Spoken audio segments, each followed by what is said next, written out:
Roth Summary of Max Weber's Economy and Society. Chapters 10 through 16. The Sociology of Domination. The sociology of domination is the core of economy and society.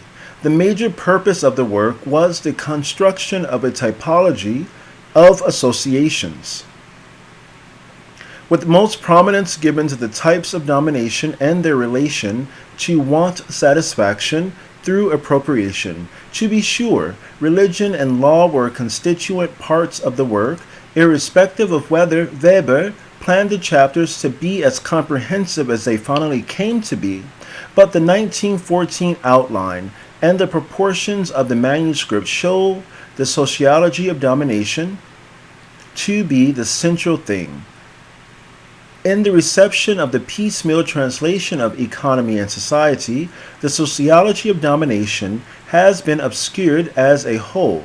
Until now, nearly half of it was untranslated. The other half was divided among three different translations.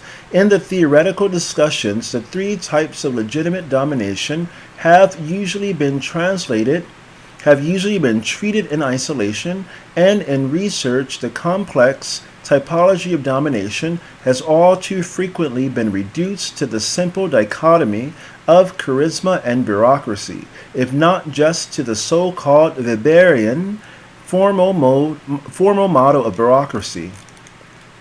Too often a rulership has been measured only against the formal features of bureaucracy or of charismatic domination. In this manner, the technical sense of the typology has been disregarded. More than one type should be compared to any given case, rather than just one ideal type, with one natural system. The sociology of domination is the mode in which some of Weber's most substantive interests and the influences arousing them were fused into conceptual unity. As a basic influence, Weber acknowledged the work of his friend George Jeselnik. From his great studies, I received decisive impulses for whatever fate has permitted me to accomplish. Among these was his coinage of the concept of the social theory of the state, clarifying the blurred task of sociology.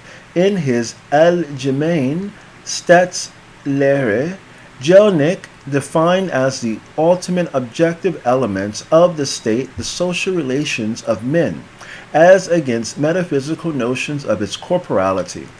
More precisely, the state exists in relation of will among a plurality of persons. Men who command and others who obey form the basis of the state. In the state, the relations of will, concentrated in an organizational unit, are essentially relations of domination. The quality of domination does not exhaust the essence of the state, but relations of domination are so necessary to the state that it cannot be conceived without them. The state has the powers of rulership, Herrschaftsgewalt, to rule, Herrschen, means the ability to impose one's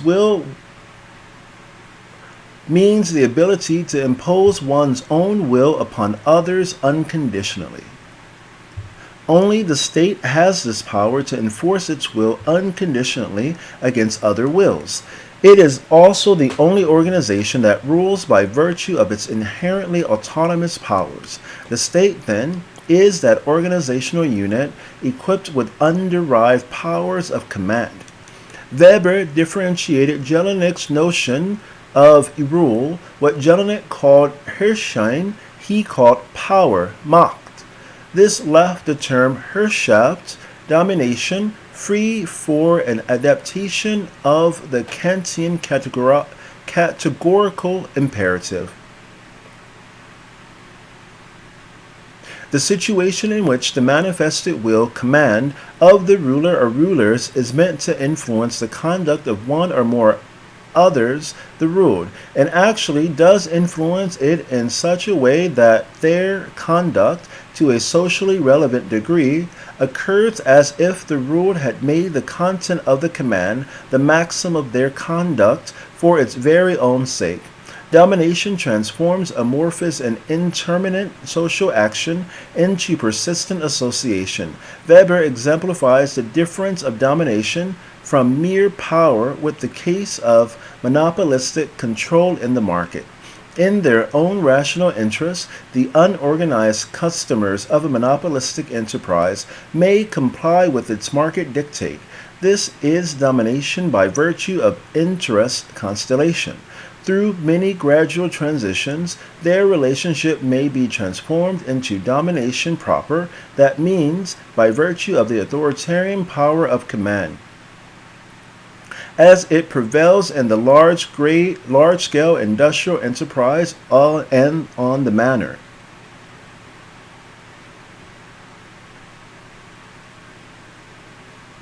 The two most important economic structures of domination. Domination exists insofar as there is obedience to a command. In general, obedience is due to a mixture of habit, expediency, and belief in legitimacy. The subject's willingness to comply with a command is enhanced by the existence of a staff, which again acts on the basis of habit, legitimacy, and self-interest. Sociologically, then, a Herrschaft is a structure of superordination and superordination sustained by a variety of motives and means of enforcement. For the historical persistence of structures of domination, staff enforcement on whatever grounds is no less important than belief in legitimacy. In fact, explains Weber, he is primarily interested in domination insofar as it is administration. Only after defining domination in terms of rule by a validity, he turns to legitimacy because of its inherent historical importance, the need of those who have power, wealth, and honor to justify their good fortune. The resultant typology of domination goes far beyond the three types of authority. The subsistence of the sociology of domination consists in the general historical models of rulership. Weber does not wish to work out a political system applicable to all political groups irrespective of time and place. Rather, he aims at a systems analysis of these models. Here he takes up the postulate of a social theory of state. But whereas Jelinek's typology of states remains largely on the level of constitutional theory and political philosophy, Weber descends to a level of greater historical descriptiveness with the nature of the modern state and of industrial capitalism as underlying themes. Weber puts together a comparative scheme within which he integrates the major topics and results of his earlier studies. The ancient and medieval city-state as an autonomous policy ranging from the patrimonial bureaucratic kingdom to the confraternity equals. 2. Manorial domination, Grundherrschaft, in Germanic antiquity and the Middle Ages, involving the issues of patriarchalism, feudalism, and military communism. Here he takes up the postulate of a social theory of the state. But whereas Jelinek's typology of states remains largely on the level of constitutional theory and political philosophy, Weber descends to a level of greater historical descriptiveness, with the nature of the modern state and the industrial capitalism as underlying themes. Weber puts together a comparative scheme within which he integrates the major topics and results of his earlier studies. The ancient and the medieval city-state as an autonomous polity ranging from the patrimonial bureaucratic kingdom to the confraternity of equals. Manorial domination, Grundherrschaft, in Germanic antiquity and the Middle Ages, involving the issues of patriarchalism, feudalism, and military communism. The rise of modern public and private bureaucracy and the organizational realities of modern democracy. The perennial tension between usurpation and legitimation. In the sociology of domination, theme 1 is treated mostly under patrimonialism and the city. Themes 2 under feudalism and charismatic rulership, theme 3 under bureaucracy and again under charisma, theme 4 under Caesaropapism and hierarchy, and under the special aspect of non-legitimate domination. However, Weber puts at the beginning of the sociology of domination what was politically most important to him, the meaning of democracy in an industrialized and bureaucratized society. A. The theory of modern democracy. Since domination and administration are interdependent, domination is an irreducible component of democratic administration. So-called direct democracy is nothing primeval, but a product of historical development. Its aim is the minimization of domination. Its precondition is the relative equality of the participants. Here is another historical twist. Direct democracy is most feasible in an aristocracy, whether it be Venetian noblemen or the vaunted German aristocracy of the spirit. The university professors. Direct democracy, however, is inherently unstable, and wherever there is economic differentiation in the group, domination tends to fall into the hands of those who have the economic requisites for performing administrative and political tasks. This is, first of all, a matter of economic availability, not necessarily of high status. Thus, managers of large-scale enterprises, teachers, and medical doctors are less available than lawyers, country squires, and urban rentiers. In general, the available groups also have social honor, and then they are honorarias, notables. If direct democracy turns into rule by honoratiores, the demand for democracy easily becomes the battle cry of those lacking in wealth and honor.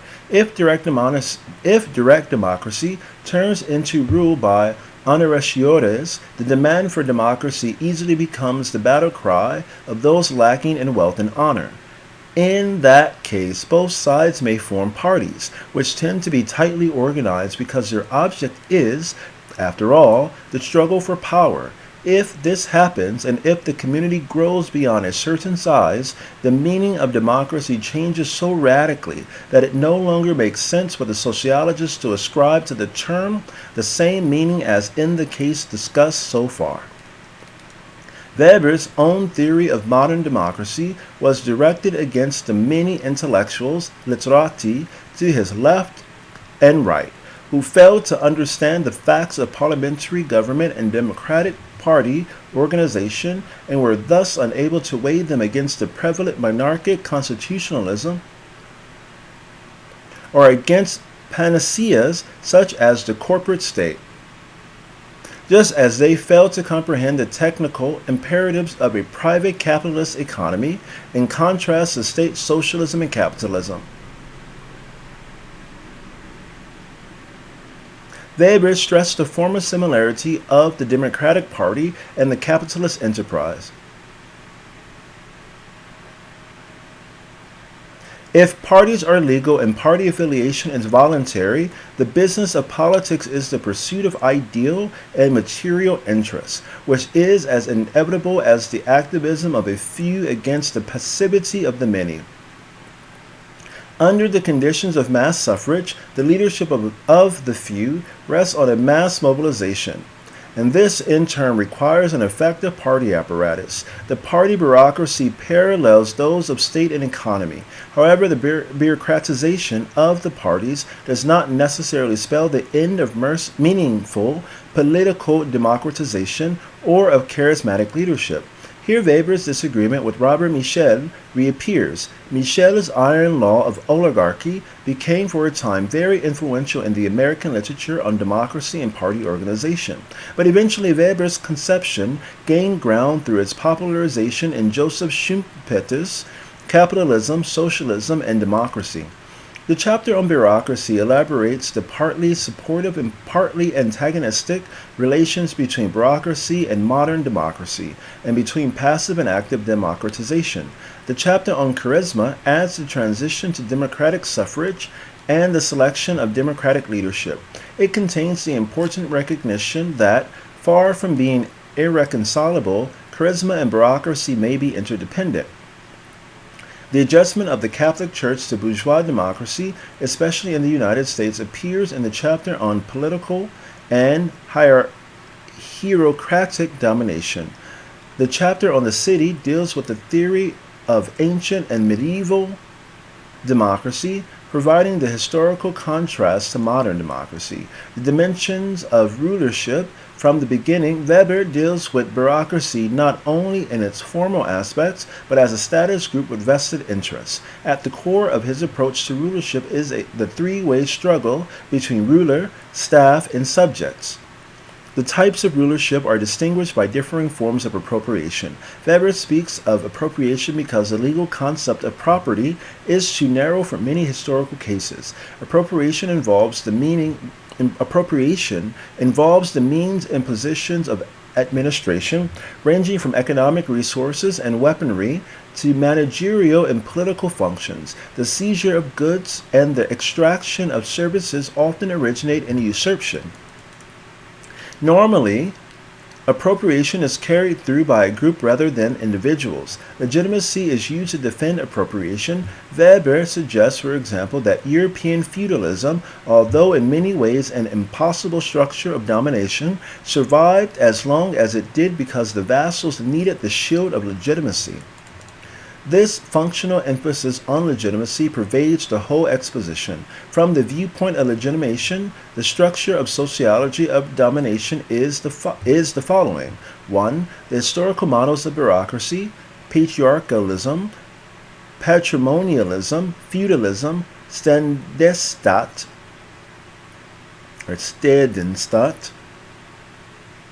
and military and monastic communism are subsumed under the three types of legitimate domination.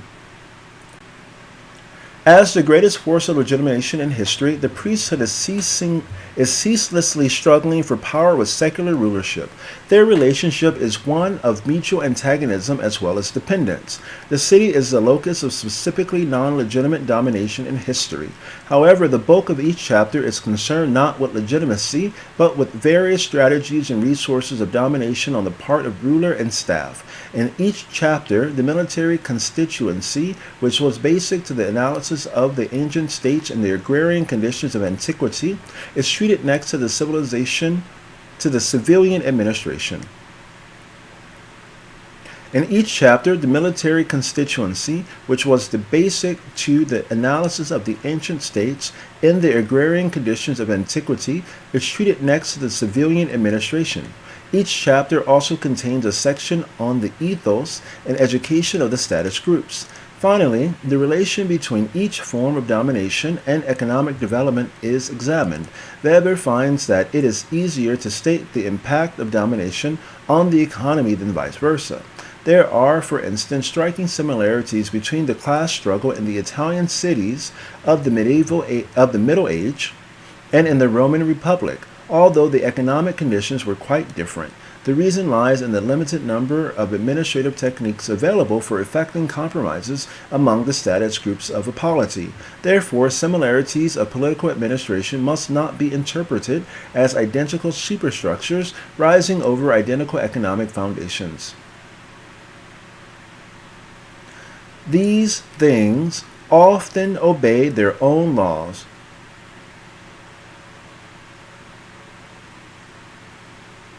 C. The terminology of domination. The terminological integration of the sociology of domination was a remarkable achievement. By drawing on concepts from ancient, medieval, and modern history, Weber succeeded in fashioning a terminology applicable to all three eras. It should be remembered that this did not involve any assumption about historical sameness, but an insistence on typological gradation. Weber addressed this comparative terminology to medievalists like Bello and Gierke, who wrote on both manorial domination, Grundherrschaft, and the city, to ancient historians like Eduard Meyer, and to church and legal historians like Rudolf Sohm. He demonstrated some of the typological implications of their terminology. The term Herrschaft has a very concrete and a very abstract meaning. In historiography, a Herrschaft is a noble estate, corresponding to the French seigneur, or seigneurie, and the English manor.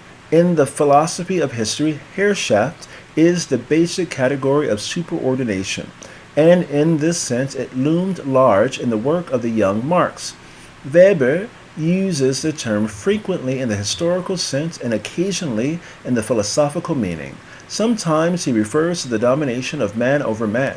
However, this is not technically relevant to his typology.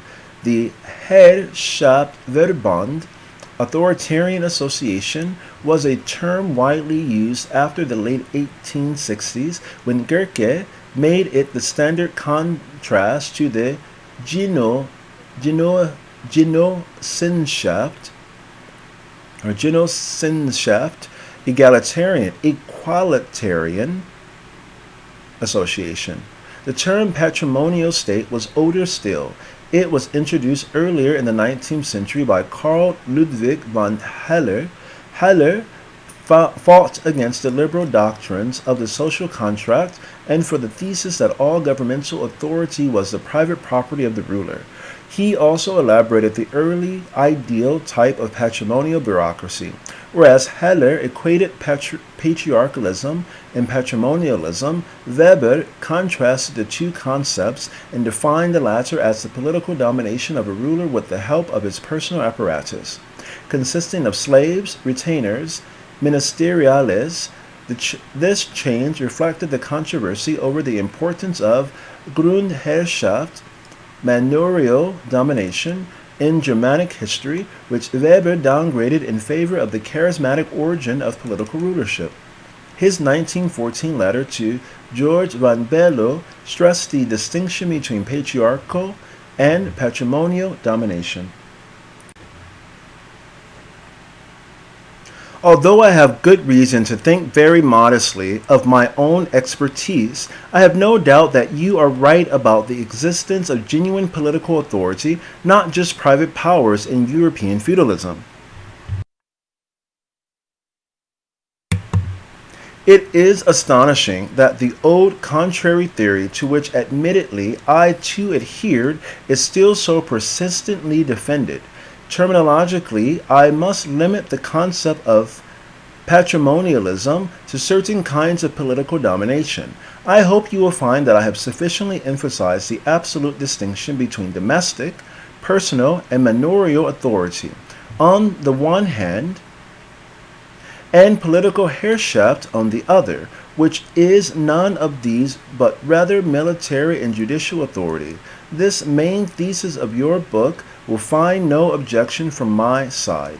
I will only show that this difference is as old as history. Weber demonstrated his point by drawing on examples from antiquity and the Chinese Empire. Patrimonialism was the most important kind of administration before the emergence of modern bureaucracy.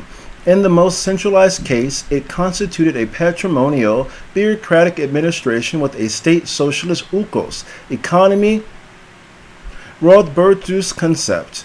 European feudalism was its most fragmented case, with its sole and limited analogy in Japan. Only European feudalism developed the Standesstaat, the consociation of rulers, nobility, and honoratiores under a quasi-constitutional division of powers. Feudalism was for Weber a marginal case of patrimonialism. Because the feudal vassal was the patrimonial in relation to his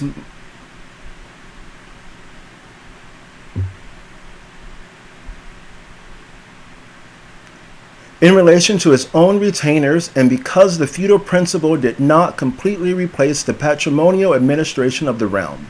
Feudalism had charismatic features as well. The status group of warriors was first distinguished by personal military prowess and later by noble descent. Precisely because feudalism was a unique medieval phenomenon, Weber's distinction between feudalism and patrimonialism has considerable terminology utility today, when feudalism is all too often an indiscriminate pejorative term referring to sundry situations in all countries where large-scale land ownership and political power are still closely related. The concepts of patrimonialism and personal rulership divested of traditionalist legitimation are frequently more applicable to the new state than feudalism, bureaucracy, or charismatic rulership. If patrimonialism has been conceptually underemployed, charisma has been used indiscriminately to label almost all non-bureaucratic forms of leadership. Weber chose the term to characterize, first of all, the relationship between the military chieftain and his free following, the subject of his 1905 essay, section 4 above. He secularized Rudolf Sohm's notion of the charisma of the Christian church in his major work on church law. Sohm, a devout believer and conservative columnist, had described the church as a legal but charismatic organization, i.e., an organization established by virtue of divine inspiration, not man-made law.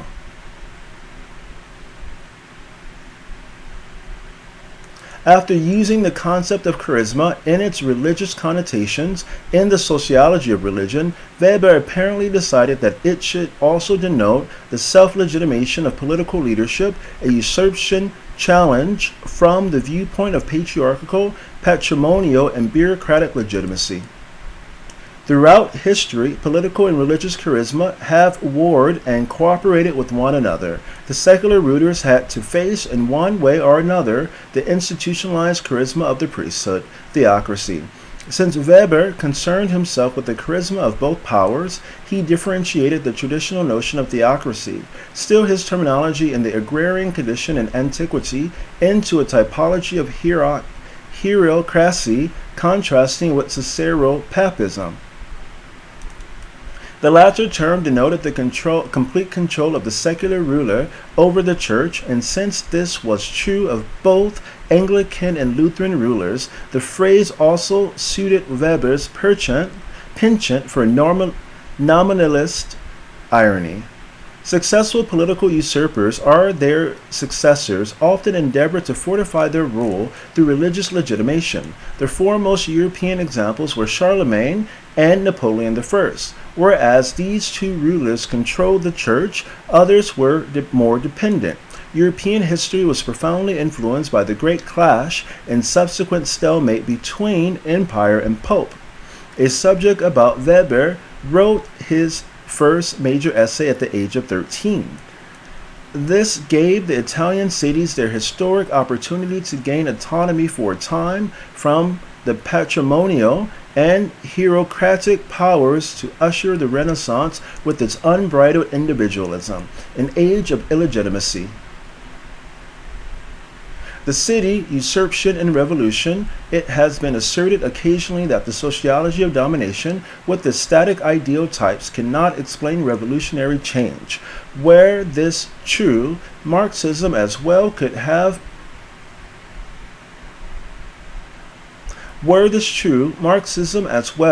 not have advanced the theory of revolution, since its laws and developmental constructs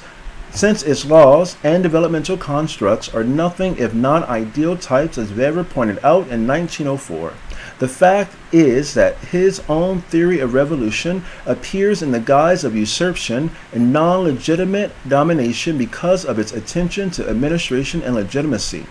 Marginal concerns to Marxism, Weber looked more closely at the consequence of the seizure of power than did Marx in spite of the dictatorship of the proletariat. He saw that revolutionary domination can survive only when an efficient administration suppresses the expropriated former holders of legitimate power. The city as an autonomous, oath-bound commune of armed men existed only in the Occident, and then only in antiquity and the Middle Ages. It was the specific locus of revolutionary domination in two respects. It was a state within a state erected by the patricians against the patrimonial rulership with their traditionalist legitimation. It also was a scene of the uprising of the people against the patricians, who had in turn assumed the mantle of legitimacy. The people's leaders created another state within a state. Weber maintained that the oldest historical records of the city as a commune provided its revolutionary character, but that this was often obscured in documents which purposively hid usurpation of political power. The first great usurpation of the early Middle Ages was the revolutionary movement of 726 that led to the defection of Italy from Byzantine domination and centered around Venice. It was called forth especially by opposition to the icon destruction ordered by the emperor, who was under the pressure of the Islamic sympathies of his own army. Thus, the religious element, although not the only factor, triggered the revolution. After a period of patrician, the Italian popolo rose under its leaders and established the first deliberately non-legitimate and revolutionary political association. Weber contrasted the patrician city with the plebeian city of the Middle Ages and of antiquity, exploring the different forms of class struggle in each type and era. He stressed the remarkable parallels between the Italian popolo and its capitano, and ancient Roman plebes with its tribune. In the absence of traditional legitimation, the tribune was sustained by armed popular support. He checked the power of the Senate and instigated the plebiscita. Democratization means the political expropriation of the upper strata, which in these historical cases were as closely policed, disenfranchised, and outlawed as in the Russian bourgeoisie by Lenin. The basis of democratization is everywhere of a military nature. It lies in the emergence of a disciplined infantry. Military discipline signified the victory of democracy, for the wish and the need to call on the non-knightly masses gave them arms and thereby political power. The parallels to the German Revolution of 1918 are obvious. However, democratization by no means leads to the waning of domination. However, democratization by no means leads to the waning of domination. Ancient and medieval democracy passed through the state of the tyrannus and the signoria before the city-state disappeared, reverting to patrimonial rulership through internal transformation or external defeat.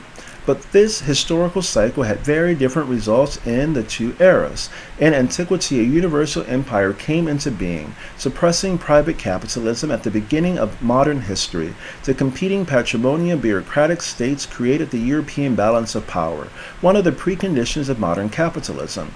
They further developed the rational administration first promoted by the non-legitimate dictatorship of the Italian signoria. Thus, the modern state and modern democracy were not the direct successors of the medieval city. Their rise was prepared by the struggle for representation in the Stadtstaat and the absolutist state, which preceded their violent establishment in the American and French revolutions. From the viewpoint of legitimacy and administrative control, there is no basic difference between the coup d'etat and mass uprisings. Weber's reference to the Russian and German revolutions was more than a mere illustrative analogy. Structurally, the modern state, whether parliamentary, plebiscitary, or people's democracy is one city. Non-legitimate domination is at the root of modern democracies, whether they are more libertarian or more authoritarian. The United States, the first new nation in Seymour Martin Lepse's phrase, came into being in rejection of monarchic legitimacy and instead created a polity that, in analogous terms, resembles the Roman Republic. Its president, tribune, and plebeian House of Representatives contrast with the Senate, an imitation of the House of Lords, as the most traditionalist and aristocratic element. It is a moot point which contemporary state should be considered less similar to a city and closer to a patrimonial rulership. Hierarchy and Caesarial papism continue to exist in some of their traditional ways, but more frequently in a new secularized form. Secular intellectuals have replaced priests as the new legitimizers, especially in the new states. Weber did not foresee how quickly and terribly totalitarianism would seize and exercise power, although he described it as an objective possibility. Toward the end of his life, he considered it more likely that a Bonapartist coup d'etat might occur in Bolshevik Russia or in Weimar Germany, a reasonable guess on the basis of historical precedent. But Weber had no deterministic view of history. The continuum of cultural development in Mediterranean European realm has up to now shown neither completed cycles nor an unambiguous unilinear development. Despite his fulminations, he did not consider the oppressive dominance of bureaucracy politically inescapable. In his showdown with Oswald Spengler in February of 1920, Weber extracted the admission from the author of The Decline of the West that his morphology was historical poetry. Domination in large-scale communities was for Weber the only historic inevitability, a point directed at the same occasion against a young communist who was dreaming of the perfect commune of intellectuals and proletarians in Siberia. In the course of history is not predetermined. If the course of history is not predetermined, but domination inescapable at the same time that its forms are limited, a historically saturated typology is the best analytical tool for the researcher. This is the ultimate rationale for the typologies of economy and society. End of summary.